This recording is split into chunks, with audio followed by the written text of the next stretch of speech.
မြန်မာနိုင်ငံရဲ့စီးပွားရေးအခြေအနေပါငွေကြေးတန်ဖိုး80ရာခိုင်နှုန်းထိကိုထူးခြားသွားပြီဆိုတဲ့စကားလုံးပါဒီကြောင့်ကိုပထမဆုံးအချက်ကတော့ငွေတန်ဖိုးပါအဒီအာနာသိမ့်ပြီး9နှစ်အတွင်းမှာမြန်မာကျပ်ငွေဟာတဲ့80ရာခိုင်နှုန်းအထိတန်ဖိုးကျဆင်းသွားပါတယ်တဲ့ဆိုလိုတာကအရင်ကကျပ်100ဘူးဝယ်လို့ရတာကိုအခုကကျပ်20ဘူးပဲဝယ်နိုင်တဲ့သဘောပါဒါဒီမကသေးဘူးစစ်တပ်ကဘာချက်မလောက်တော့တဲ့ခါမှာငွေဆက်ကူတွေကိုအလွန်အကျူဖတ်ရုပ်ဒီရိုက်ထုတ်ပြီးမှအသက်ဆက်နေရတယ်။ဘုံရဲ့ငွေကြီးတန်ဖိုးပြတ်သုံးမှုဆိုတာကဘယ်သူကြောင့်လဲစစ်ကောင်စီကြောင့်ဖြစ်သွားတာ။တော့သူတို့ရဲ့အာဏာကိုထိန်းသိမ်းဖို့ရအတွက်မြန်မာစီးပွားရေးမကောင်းနေတဲ့ကြားထဲမှာငွေဆက်ကူတွေကိုအလွန်အကျူရိုက်ထုတ်ပြီးမှအခုကျွန်တော်တို့ပြည်သူလူထုအားလုံးကခွေးဘဝရောက်နေပြီ။တော်တော်လေးဝမ်းနည်းစရာပါ။အမှတစ်ချက်ကတော့စစ်ကောင်စီကငွေဆက်ကိုရန်ထုတ်လွန်းတယ်ငွေကြေးဖောက်ပွားမှုရှိလာတယ်။ဒုတိယတစ်ချက်ကတော့ကျွန်တော်တို့မြန်မာနိုင်ငံအကျွေးများလွန်းတယ်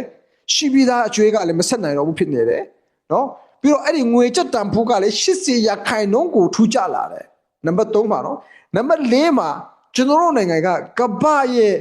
အပေခံနိုင်ငံဖြစ်လာတယ်တဲ့ပါမောက္ခရှန်တန်နယ်ကဘယ်လိုပြောခဲ့လဲဆိုတော့မြန်မာနိုင်ငံကိုအပေခံနိုင်ငံလို့တုံ့တုံထားပါတယ်ဘာကြောင့်လဲဆိုတော့မြန်မာနိုင်ငံကနေအခုထိတင်ပို့နေတာဟာကုန်ပစ္စည်းတွေမဟုတ်တော့ပဲဒုက္ခရောက်နေတဲ့လူတွေမငြိမ်မသက်မှုတွေရာဇဝတ်မှုတွေဖြစ်နေလို့ပါတဲ့အဲ့ဒါကြောင့်မြန်မာနိုင်ငံကိုကဘာကအပေခံနေတာတဲ့တနည်းအားဖြင့်ပြောရမယ်ဆိုကျွန်တော်တို့မြန်မာနိုင်ငံကကဘာကြီးအတွက်ဘာမှကိုကောင်းကျိုးတည်ယူလာတာမဟုတ်ဘူးကွာကဘာကြီးထဲမှာမြန်မာနိုင်ငံကတည်ယူလာတာကဘာလဲဒုက္ခတွေမငြိမ်မသက်မှုတွေ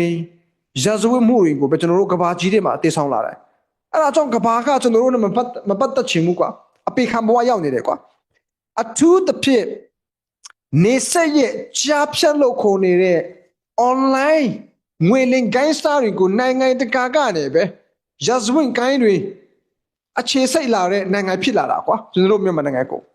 အဲ့ဒါကိုကဘာကမြန်မာနိုင်ငံကိုဝိုင်းပေလာကြတာ။ဩမြန်မာနိုင်ငံက